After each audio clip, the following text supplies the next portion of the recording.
Continuando a resolução da prova Mirim 2, fase 1 de 2022. Questão 11. Na aula de educação física, Mariana correu do início até a primeira bandeira. Voltou ao início. Depois correu até a segunda bandeira. Voltou ao início. Correu até a terceira bandeira e voltou ao início. Quantos metros Mariana percorreu nessa atividade? Primeira coisa que você pode se perguntar é, qual que é a primeira, qual que é a segunda, qual que é a terceira bandeira? Isso aí você vai decidir.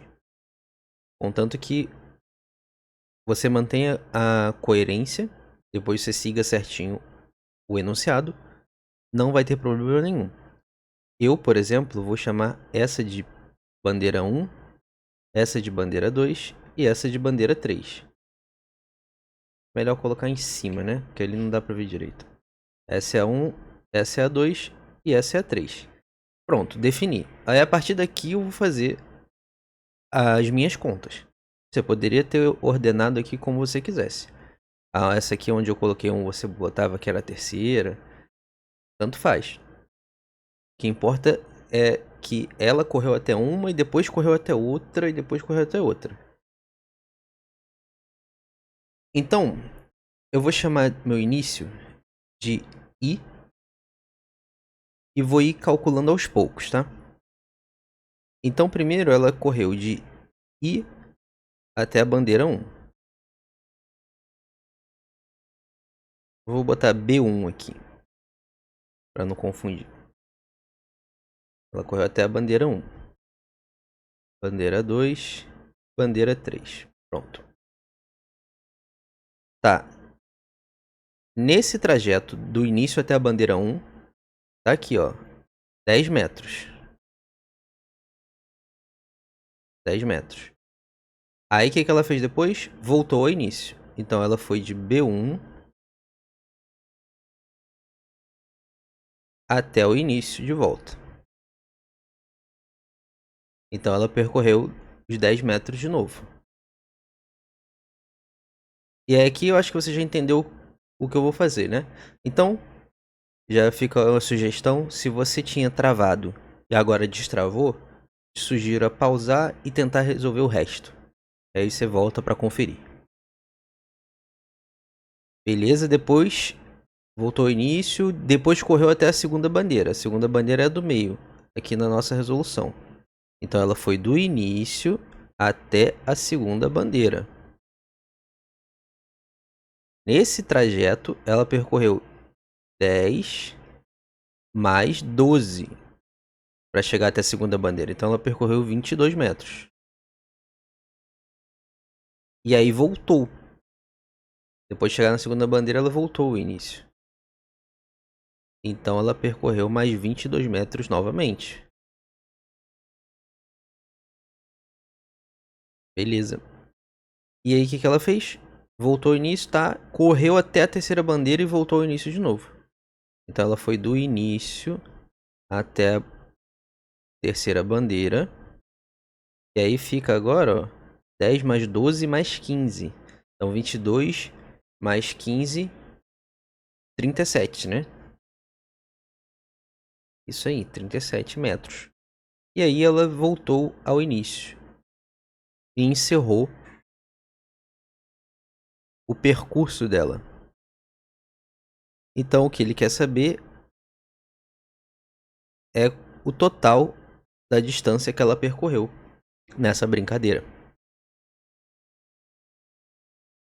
Então agora aqui, ó, a gente vai fazer essa soma. Aproveitar que já tá tudo em pezinho aqui, né? A gente vai fazer essa soma. Então 0 mais 0, 0, mais 2, 2, mais 2, 4, mais 7, 11, mais 7, 18. E olha só, então na casa das unidades vai ter que ter o número 8. Eu olho para as alternativas, a única que tem o número 8 na casa das unidades é a E, né? Então já daria para marcar E. Mas vamos continuar, fazer bonitinho. Então aqui deu 18, vai 1. 1 mais 1, 2, mais 1, 3, mais 2, 5, mais 2, 7, mais 3, 10, mais 3, 13. Então, o total percorrido pela Mariana foi de 138 metros, gabarito letra E. Então, perceba que você poderia ter chamado qualquer bandeira de 1, 2 ou 3. E o resultado seria o mesmo. Questão 12. Que algarismos estão faltando nos quadradinhos da adição ao lado para que ela fique correta e para que a diferença entre as parcelas dessa adição seja a menor possível? Então vamos lá. Vamos para o português aqui primeiro. O que ele quer dizer com algarismos? A gente tem que entender que algarismo é diferente de número. Algarismo é o símbolo que usamos, ou melhor, os algarismos, né, no plural, são os símbolos que nós usamos para representar os números. E os números representam a ideia de uma quantidade. Então são duas coisas diferentes. No dia a dia, a gente trata as duas coisas como sendo a mesma coisa, o mesmo objeto. Mas aqui não. Aqui um tratamento é mais técnico. Então, algarismos, o 0, o 1, o 2, o 3, o nosso sistema numérico é o decimal, ou seja, o sistema de base 10. Então, ele usa 10 algarismos, do 0 ao 9. E com esses 10 algarismos, a gente consegue representar infinitos números. Entendeu? Essa é a diferença. Então, é isso que ele quer dizer por algarismos nessa questão. E a adição, a gente sabe que é a soma, para que ela fique correta. E esse E é um conectivo. Ele dá a ideia de simultaneidade, ou seja, de duas coisas ou mais de duas coisas ocorrendo ao mesmo tempo. Então ele quer, ao mesmo tempo que você ache dois algarismos que façam aquela adição ficar correta e também façam com que a diferença entre as parcelas seja a menor possível.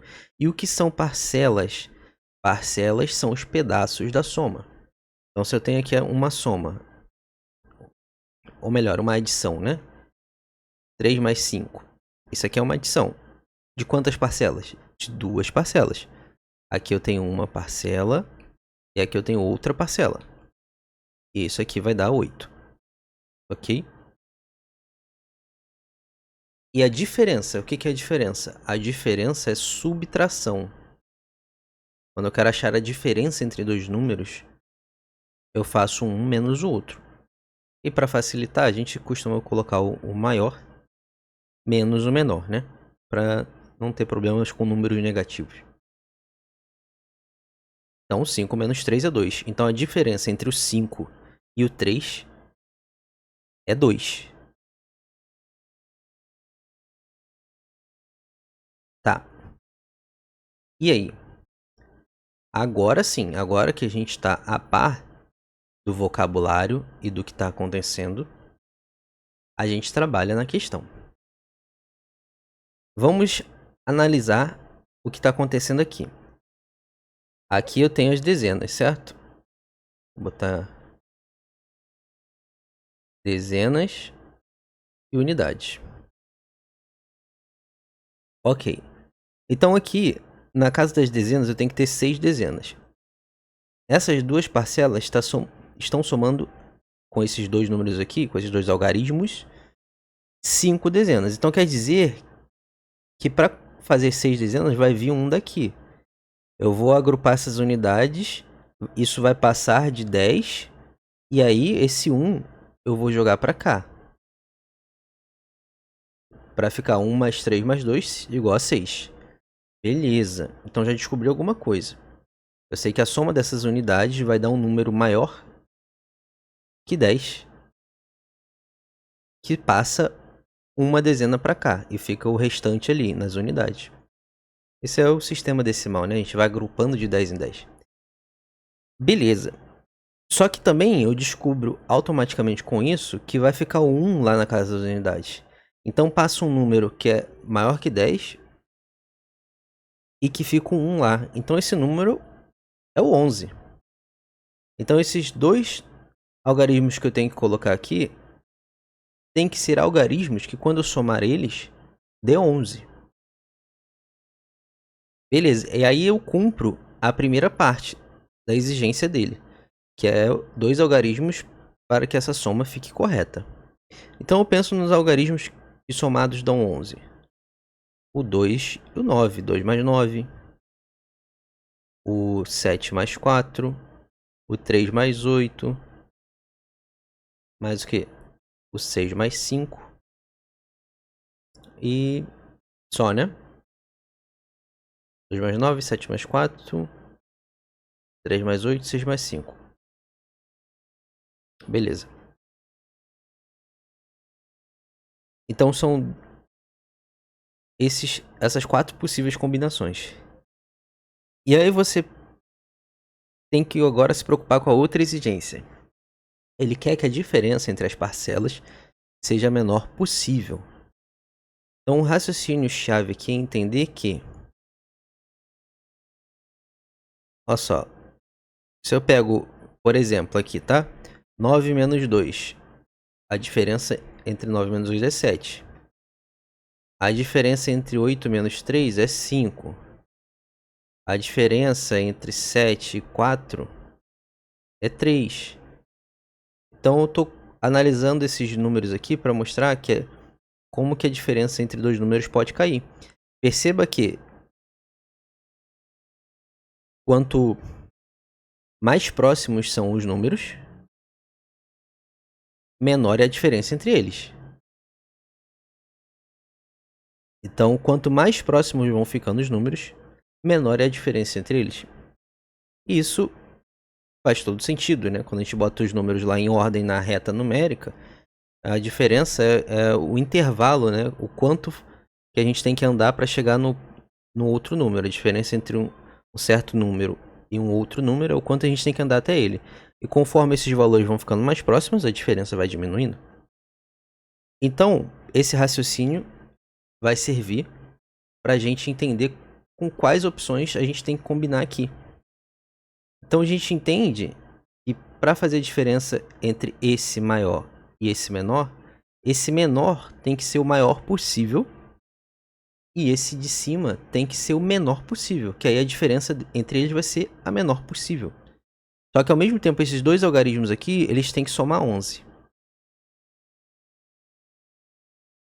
Então, de todas as combinações de um algarismo somado com outro que dá 11, de um número somado com outro que dá 11, um número de um algarismo, né? A gente pensa no 2 e no 9. Por quê? Porque aí eu coloco o 2 aqui e o 9 aqui. Dentro das condições que me foram dadas, eu transformo esse número de baixo no maior possível e o de cima no menor possível. Isso vai fazer que a diferença entre eles seja a menor possível. Então, o par de algarismos que eu vou escolher é o da letra A, o 2 e o 9. Questão 13. Para ir de sua casa para a escola, Débora precisa virar 4 vezes à esquerda e 2 vezes à direita. Qual das figuras abaixo mostra o caminho que Débora faz? Então vamos lá. O destino é da casa para a escola. Essa é a orientação. Não é da escola para casa. Então a gente começa analisando da casa para a escola. E aí a técnica de resolução vai ser: a gente vai contar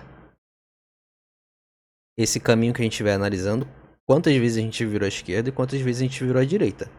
A solução vai ser o caminho que virarmos 4 vezes à esquerda e 2 vezes à direita. Que é o que foi passado.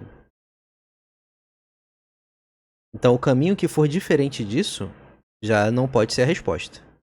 Então, letra A aqui, ó. Saiu de casa. Virou uma vez à esquerda, uma vez à direita, uma vez à direita, 2 vezes à direita, né? Essa foi a segunda. Aí agora ela virou à esquerda. E aí virou à direita de novo. Opa, já não pode ser. Porque só pode 2 vezes à direita. Então, opção B. Saímos aqui, ó. Viramos uma vez à direita.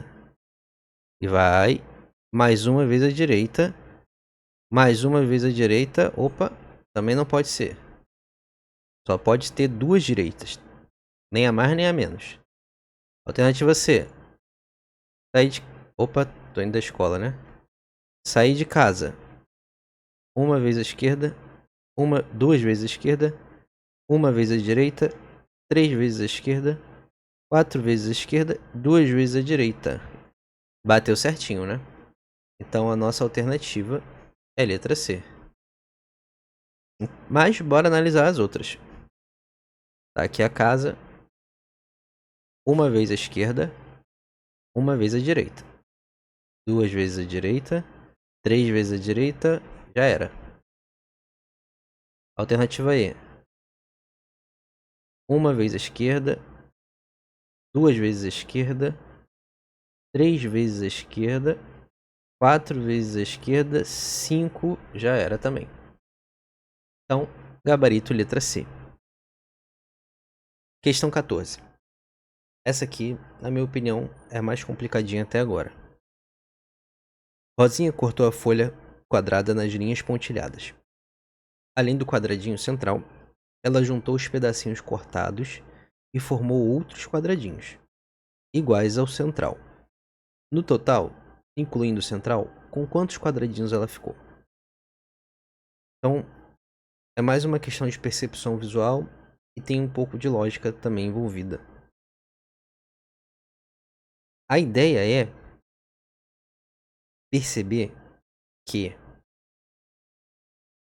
se eu analiso esse triângulo retângulo aqui, ó,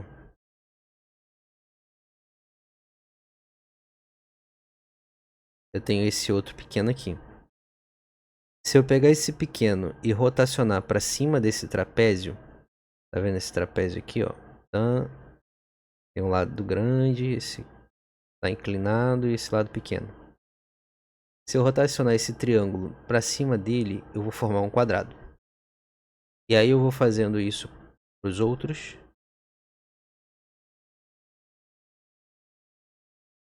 Eu formo, além do central, mais 4 quadrados. Então eu fico com 5 quadrados no total. Mas calma, a gente vai devagar. Então qual que é a ideia? Por quê?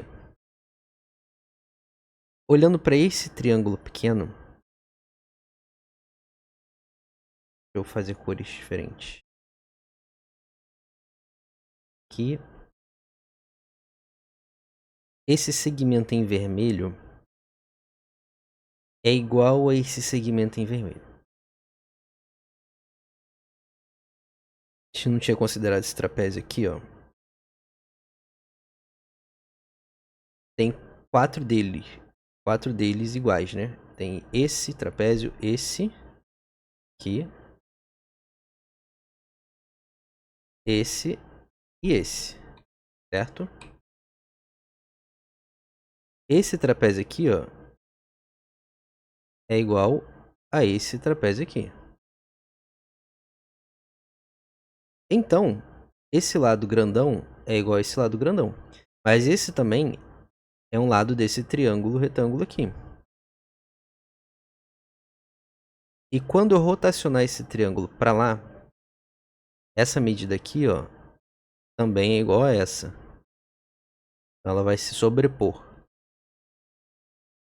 Eu vou ficar com isso aqui, ó. Vou trazer esse lado para cá. E esse segmento vermelho vai fechar o quadrado aqui, ó.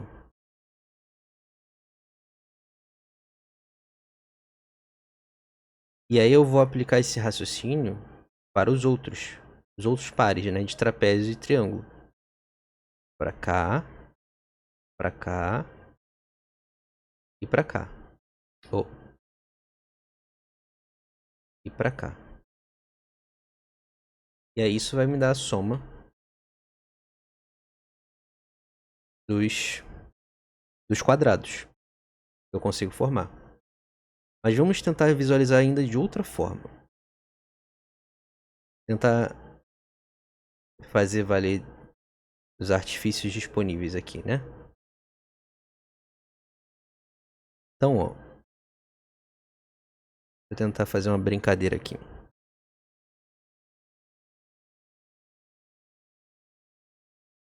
Para ficar mais visual.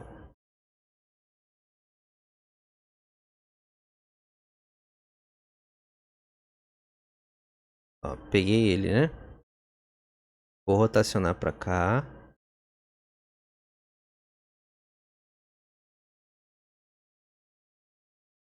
E não vai ficar perfeitamente, mas é a ideia. Ai, caramba. É a ideia, né? Formei um quadrado. Eu vou dar um Ctrl V.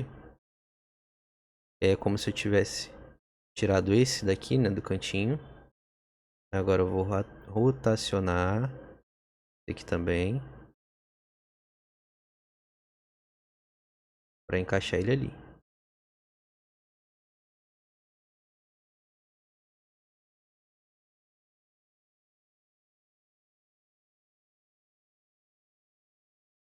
Ai, não é para mexer. Formei o outro quadrado.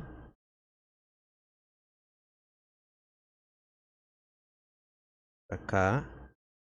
Já facilitou, já veio na rotação certa.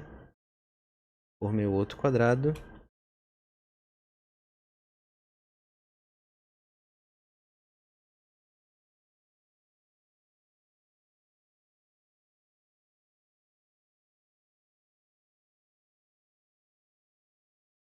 E assim formamos o quarto quadrado. A gente removeu esse daqui.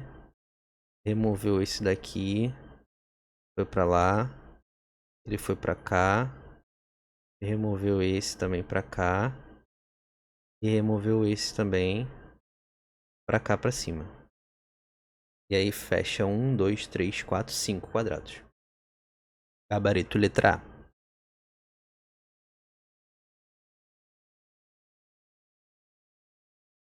Questão 15. Questão final da prova. Francisco foi para a padaria com uma nota de R$2. Ele comprou apenas um doce. E voltou para casa com 3 moedas. Qual doce? Com certeza ele não comprou. Aí, passo 1. Eu entendi o que foi informado e o que ele quer. O que ele quer saber. Tá, ele foi para a padaria com R$2, comprou um doce e voltou com 3 moedas. Então eu quero saber qual é o doce que é impossível. Qual é o valor, né, desse doce que é impossível de ser o doce que ele comprou. Ou seja, eu vou ver. Aqui ele tá me dizendo os possíveis valores dos doces, né? E aí, baseado no meu troco de 3 moedas, eu vou analisar se o custo desse doce é possível ou não. Então, eu dependo de saber quais são as possíveis combinações de valores que eu consigo fazer com 3 moedas, né? Pode isso ter 3 moedas. 3 moedas de R$1 já não dá, né? Posso ter 3 moedas de 50 centavos? É possível. Posso ter 3 moedas de 20 centavos. Ou então 2 moedas de 50 centavos e uma de 25. Eu falei moeda de 20 centavos? Eu falei, perdão, é 25. Uma moeda de 25. E assim vai. Eu posso. Tem 2 jeitos de eu esquematizar esse problema, né? Para buscar a solução. É eu analisar todas as possíveis combinações de 3 moedas. Ou eu analisar diretamente as alternativas. Pra ver se ela faz sentido ou não. Que é o que eu vou fazer, porque é o que parece ser mais rápido. Então vamos lá. Alternativa A. Na A, ele sugere que o doce custa 50 centavos. Lembrando que eu quero saber qual doce ele com certeza não comprou. E aquele preço ali não é possível. Com base no troco que eu voltei. Eu tenho que ter um troco que combine com 3 moedas. Um doce que custa 50 centavos. É possível ir com R$2, comprar um doce de 50 centavos e voltar com 3 moedas de troco? É. Se essas 3 moedas forem de 50 centavos. Forem 3 moedas de 50 centavos, é possível que esse doce custe 50 centavos. Então, a alternativa A está fora. Não pode ser nossa resposta. Alternativa B. O doce custa 60 centavos. Aí eu tenho que pensar, eu consigo formar um troco de 1,40 com 3 moedas? Eu posso usar uma de R$1.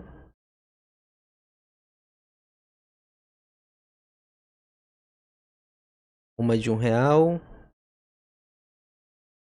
Mais uma de 25 e uma de 5, não, dá 1,30.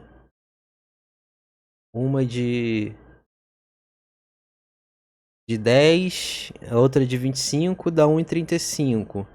Então, aparentemente, a nossa resposta é a B, né? Porque não tem como fazer R$1,40 usando somente 3 moedas. Então, a gente vai deixar em análise essa daqui. Alternativa C. Um doce que custa 75 centavos. Um doce que custa 75 centavos nos volta, se a gente pagou R$2, nos volta R$1,25 de troco, né? A gente consegue formar R$1,25 com 3 moedas? Consegue. A gente pode usar, por exemplo, 2 de 50 mais uma de 25. E aí a gente forma 1,25 de troco. Então a alternativa C também está fora.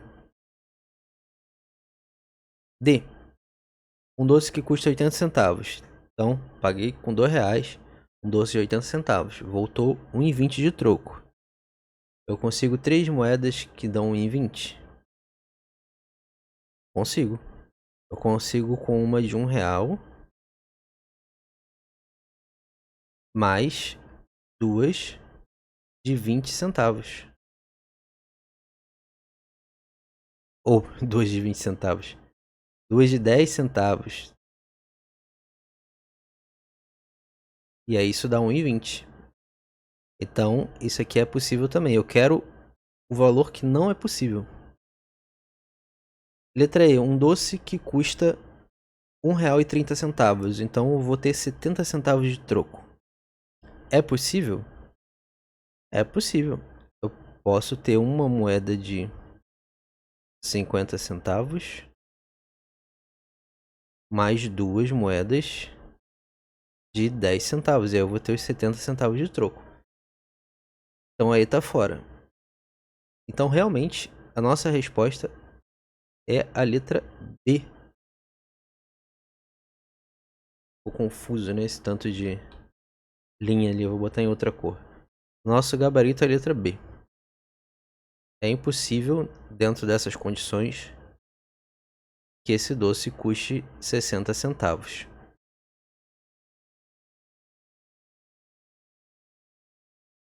E assim a gente finaliza essa prova Mirim 2 da fase 1 de 2022. Então continue acompanhando os outros vídeos do canal e nós vamos postar, nós no caso eu, postaremos aí o restante das outras provas. Até a próxima.